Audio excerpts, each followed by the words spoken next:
Assalamualaikum warahmatullahi wabarakatuh. Yang terhormat kepada Ibu Jumaiyah selaku dosen mata kuliah auditing dan teman-teman yang saya sayangi. Kami dari kelompok 10 ingin mempresentasikan tentang pemeriksaan persediaan.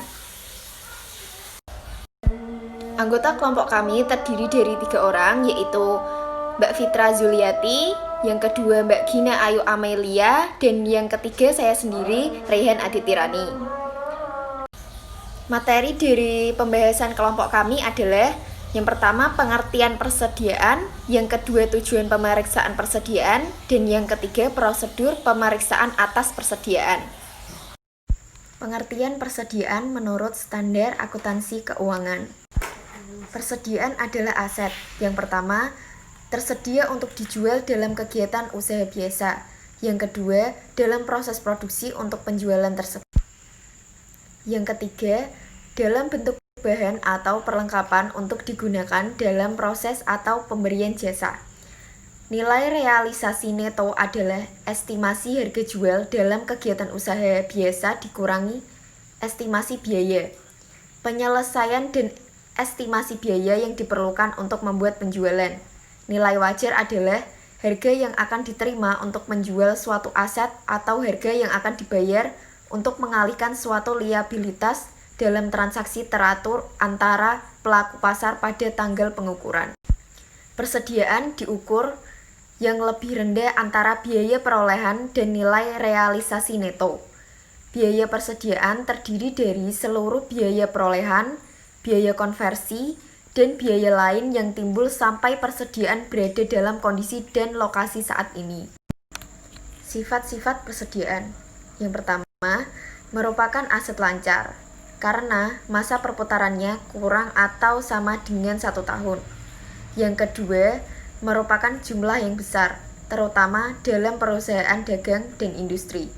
Yang ketiga, mempunyai pengaruh yang besar terhadap laporan posisi keuangan atau neraca dan perhitungan laba rugi. Jika kesalahan dalam menentukan persediaan pada akhir periode akan mengakibatkan kesalahan, yaitu dalam jumlah aset lancar dan total aset, beban pokok penjualan, laba kotor, laba bersih, taksiran pajak penghasilan, pembagian dividen, dan laba rugi ditahan. Kesalahan tersebut akan terbawa ke laporan keuangan periode berikutnya. Contoh dari perkiraan-perkiraan yang digolongkan sebagai persediaan. Yang pertama, bahan baku atau raw materials. Yang kedua, barang dalam proses atau work in process. Yang ketiga yaitu barang jadi atau finished goods. Yang keempat yaitu suku cadang atau spare part. Yang kelima yaitu bahan pembantu. Yang keenam, bahan dalam perjalanan atau goods in transit. Barang yaitu barang yang sudah dikirim oleh supplier tetapi belum sampai di gudang perusahaan. Yang ketujuh yaitu barang konsinyasi.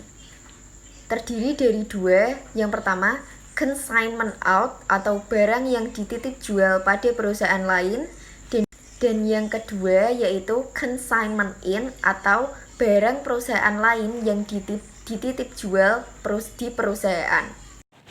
Nah, selanjutnya saya akan membahas tentang tujuan pemeriksaan persediaan. Tujuan yang pertama yaitu memeriksa apakah terdapat internal kontrol yang cukup baik atas persediaan. Apabila seorang akuntan publik dapat meyakinkan dirinya bahwa internal kontrol atas perolehan, penyimpanan, dan juga pengeluaran persediaan berjalan efektif, maka luasnya pemeriksaan dalam melakukan substantive tests dapat dipersempit. Nah, beberapa ciri internal kontrol yang baik diantaranya yaitu adanya pemisahan tugas dan tanggung jawab antara bagian pembelian, bagian penerimaan uang, bagian gudang, dan juga bagian keuangan. Kemudian digunakannya formulir-formulir yang nomornya urut atau secara berurutan, kemudian dicetak seperti permintaan pembelian, kemudian order pembelian, surat jalan, laporan penerimaan barang, dan juga order penjualan maupun faktur penjualan. Nah, selanjutnya tujuan dari pemeriksaan persediaan yaitu adanya sistem otorisasi baik untuk pembelian, penjualan, penerimaan kas atau bank maupun pengeluaran kas atau bank. Digunakannya anggaran atau budgeting untuk pembelian produksi, penjualan, dan penerimaan serta pengeluaran kas. Kemudian, pemesanan barang dilakukan dengan memperhitungkan economic, order quantity, dan iron stock. Digunakannya perpetual inventory system dan stock card terutama di perusahaan yang nilai persediaan per jenisnya cukup material atau cukup tinggi. Selanjutnya, tujuan dilakukannya pemeriksaan persediaan yaitu memeriksa persediaan yang tercantum di laporan posisi keuangan atau raca. Betul-betul adalah dan dimiliki oleh perusahaan atau extents and ownerships. Di Amerika, pernah terjadi Robinson Case atau terdapat perusahaan yang melaporkan saldo persediaan sangat besar yang sebenarnya jumlah tersebut banyak yang fiktif atau palsu. Sejak kasus itu, akuntan publik diharuskan untuk melakukan pengamatan terhadap persediaan perusahaan pertanggal neraca untuk meyakinkan keberadaan persediaan tersebut. Dalam hal ini, saldo persediaan termasuk dengan barang yang dalam perjalanan dan juga barang konsinyasi atau hanya consignment out. Nah, tujuan yang ketiga yaitu memeriksa metode penilaian persediaan atau valuation sesuai dengan standar akuntansi keuangan di Indonesia, baik SAK etap ataupun IFRS. Nah, pada umumnya persediaan nilai berdasarkan harga perolehan atau acquisition cost. Dalam hal ini bisa dipilih metode FIFO atau first in first out, LIFO atau last in first out, and average cost atau moving average and weighted average. Untuk barang-barang yang harga jualnya sudah pasti atau seperti logam mulia atau cepat rusak seperti hasil pertanian, sayuran, buah-buahan bisa dinilai berdasarkan harga jual. Untuk barang-barang yang usang, rusak, dan bergerak lambat bisa diadakan penyisihan atau allowance sehingga sesuai dengan metode law of cost of market, maka yang lebih rendah antara harga perolehan dan harga pasar. Kemudian, dalam keadaan inflasi, penggunaan FIFO akan mengakibatkan harga pokok penjualan ini lebih rendah dan laba kotornya menjadi tinggi. Penggunaan LIFO ini akan menghasilkan laba kotor yang rendah. Penggunaan average cost akan menghasilkan laba kotor yang lebih kecil dibandingkan FIFO, tetapi lebih besar dari penggunaan LIFO. Dari segi undang-undang, ini pajak yang diperkenankan menggunakan LIFO karena berarti pajak yang terutang akan lebih kecil dibandingkan penggunaan FIFO maupun average cost. Karena FIFO dan average cost akan menghasilkan laba kotor yang lebih kecil dibandingkan FIFO, tetapi lebih besar pajaknya daripada LIFO. Nah, tujuan keempat dari pemeriksaan persediaan yaitu memeriksa sistem persediaan sesuai dengan standar akuntansi keuangan baik IFRS maupun SAK etap. Nah, ada dua sistem sih sebenarnya dalam pencatatan persediaan yang bisa digunakan, yaitu perpetual system dan physical system atau metode perpetual ataupun metode fisik. Dalam perpetual system, setiap ada pembelian, perkiraan persediaan akan didebit. Setiap ada penjualan, perkiraan persediaan akan dikreditkan. Jika digunakan physical system, perkiraan persediaan tidak dapat didebit waktu pembelian dan tidak pernah dikredit waktu ada penjualan. Karena itu, jika perusahaan ingin mengetahui berapa sih saldo persediaan pada akhir periode, harus dilakukan stock opnam atau perhitungan persediaan. Kemudian, jika perusahaan ingin memperkirakan berapa saldo persediaan pada akhir bulan atau tanggal tertentu, bisa digunakan retail inventory method atau gross profit method. Namun, pada akhir tahun tetap dilakukan stock opnam agar bisa diketahui berapa saldo persediaan yang betul-betul dimiliki perusahaan, sehingga tidak ada pemalsuan saldo persediaan atau fiktif saldo. Nah, kemudian bagaimana sih perbedaan pencatatan perpetual dan physical inventory system? Bisa dilihat pada tabel di halaman 17. Nah, di sini dijelaskan bahwa perpetual system biasanya digunakan pada perusahaan yang jenis persediaannya tidak banyak, tetapi nilai persediaannya per unitnya besar.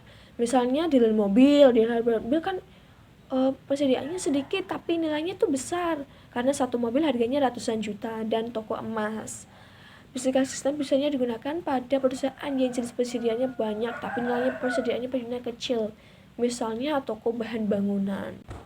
Nah, tujuan pemeriksaan persediaan yang kelima yaitu memeriksa terhadap barang-barang yang rusak atau defektif, bergerak lambat, slow moving, ataupun ketinggalan mode atau obsolescence. Barang-barang tersebut tidak mungkin lagi dijual dengan harga normal. Karena apa? Karena faktor-faktor yang tadi bisa jadi menurunkan harga untuk penjualannya agar laku. Nah, karena itu harus dibuatkan allowance dalam jumlah yang cukup dan dalam arti tidak terlalu kecil karena akan mengakibatkan laba yang terlalu besar, merugikan laba, dan terlalu besar akan mengakibatkan laba terlalu kecil. Nah, tujuan dari persediaan yang keenam yaitu memeriksa transaksi yang menyangkut pembelian dan penjualan persediaan seluruhnya sudah cacat. Jadi transaksi atas barang-barang yang sudah cacat juga harus diperiksa. Kemudian memeriksa transaksi yang menyangkut pembelian dan penjualan seluruhnya sudah jadi, tidak ada transaksi fiktif. Jadi barang-barang yang sudah jadi itu diperiksa kembali agar tidak ada pemalsuan data. Pemeriksa pencatatan yang menyangkut persediaan sudah dicatat secara akurat. Nah, kita harus memeriksa nih apakah tidak ada kekeliruan terhadap pencatatan persediaan yang bisa jadi itu bisa merugikan perusahaan itu sendiri atau tidak memaparkan secara lebih jelas atau detail tentang laba, kemudian pajak yang harus dibayar. Nah, selanjutnya yaitu memeriksa saldo persediaan sudah diklasifikasikan dengan tepat. Jadi saldo persediaan itu bisa diklasifikasikan beberapa jenis yang nantinya akan mempermudah dari penggunaan data persediaan itu. Selanjutnya yaitu memeriksa transaksi menyangkut pembelian dan penjualan persediaan sudah dicatat dalam periode yang tepat atau timing dan tidak terjadi pergeseran waktu pencatatan atau cut off. Selanjutnya mengetahui persediaan yang dijadikan jaminan kredit. Mengetahui persediaan diasuransikan dengan nilai pertanggungan yang cukup. Jadi ketika kita punya persediaan kemudian diasuransikan, maka kita tahu berapa jumlah yang kita akan asuransikan. Kemudian mengetahui perjanjian pembelian, kemudian penjualan, persediaan atau purchase or sales commitment. Terakhir yaitu memeriksa penyediaan dalam laporan keuangan sesuai dengan standar akuntansi keuangan di Indonesia yang digunakan yaitu SAK-ITAB maupun IFRS untuk memeriksa apakah penyajian pelaporan keuangan sudah sesuai dengan prinsip akuntansi yang berlaku umum di Indonesia. Dalam hal ini diketahui sistem pencatatan persediaan yang digunakan perusahaan adalah perpetual maupun basic, dan metode penilaian persediaan yang digunakan adalah apakah harga perolehan dengan FIFO, LIFO atau average cost method. Apakah sudah diterapkan lower of cost on market atas persediaan tersebut. Nah, selanjutnya akan dilanjutkan oleh teman saya. Materi selanjutnya adalah prosedur pemeriksaan atas persediaan. Prosedur pemeriksaan yang dibahas di sini harus disesuaikan dengan kondisi perusahaan yang diaudit. Prosedur pemeriksaan mencakup pembelian, penyimpanan, pemakaian, dan penjualan persediaan karena berkaitan dengan siklus pembelian, utang, dan pengeluaran kas, serta siklus penjualan, piutang, dan penerimaan kas. Prosedur compliance yang pertama, pelajari dan evaluasi internal kontrol atas persediaan. Autor biasanya menggunakan internal control questionnaires, melakukan tes transaksi compliance test atas pembelian dengan menggunakan purchase order sebagai sampel. Yang kedua, Tarik kesimpulan mengenai internal control atas persediaan. Jika dari tes transaksi auditor tidak menemukan kesalahan, maka bisa disimpulkan bahwa internal control atas persediaan berjalan efektif. Prosedur pemeriksaan substantif atas persediaan. Yang pertama, lakukan observasi atas perhitungan fisik atau stock of name yang dilakukan perusahaan atau klien.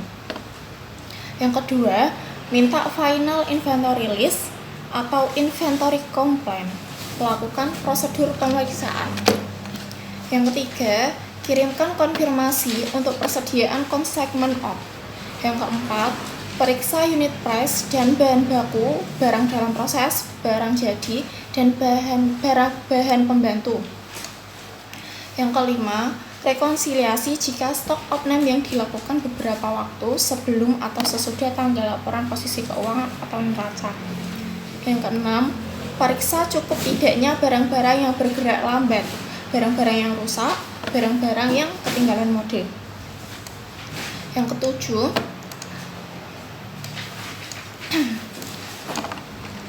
periksa kejadian sesudah tanggal laporan posisi keuangan atau neraca. Yang kedelapan, periksa cut-off penjualan dan cut-off pembelian. Kemudian selanjutnya, periksa sales atau purchase commitment per tanggal laporan posisi keuangan atau neraca. Seandainya barang dalam perjalanan, lakukan hal-hal berikut. Yang pertama, minta rincian good in transit per tanggal neraca. Yang kedua, periksa mathematical accuracy. Kemudian yang ketiga, periksa subsequent clearance. Selanjutnya, periksa jawaban konfirmasi dari bank, perjanjian kredit, dan notulen rapat seandainya barang dalam perjalanan. Lakukan hal berikut. Lakukan analytical prosedur untuk persediaan. Buat kesimpulan dari hasil pemeriksaan persediaan. Periksa penyajian persediaan di laporan keuangan sesuai dengan standar akuntansi yang berlaku di Indonesia, yaitu SAK ETAP atau IFRS. Terima kasih. Ada yang ditanyakan?